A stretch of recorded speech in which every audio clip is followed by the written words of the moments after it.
অনেক দিন পরে প্রমিস ইতিকথার নতুন একটি ব্লগে তোমাদের স্বাগত জানাই। আজকে রাস পূর্ণিমা, তাই আমার ছোট্ট সাঁঝবাতি যখন থেকে ছোট একটু বুঝতে শিখেছে তখন থেকেই আমি ওর জন্য রাসের পুজো করি। আমার সবসময় মনে হয় যে আমি যতটা পারবো আমার মেয়েকে শৈশবটাকে উপভোগ করতে দেবো। হ্যাঁ, হয়তো একটু বকি একটু মারি, সেটা সব মায়েরাই হয়তো করে, আমি হয়তো একটু অতিরিক্ত করি। তবে আমি এইটুকু বলতে পারি, আমি বাচ্চাকে কিন্তু ফোনের মধ্যে আবদ্ধ রাখি না। তার জন্য আমার নিজের খুব গর্ব লাগে নিজেকে নিজে।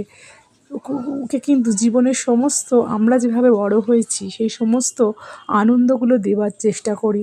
হয়তো যেহেতু একা থাকে সব আনন্দ করতে পারে না, কিন্তু ওকে আমি সেই বন্ধুত্বপূর্ণ হাত বাড়িয়ে দিয়ে আমি কিন্তু সেই জায়গাটা আমি দিই।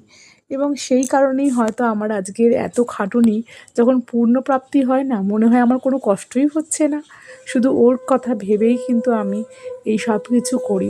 না হলে হয়তো এতটা আগ্রহ থাকতো না। হয়তো সবাই ভাবে যে আমি পুতুল খেলি, কোনো কাজ নেই তো, কিন্তু সত্যিই আমার পুতুল হচ্ছে আমার মেয়ে।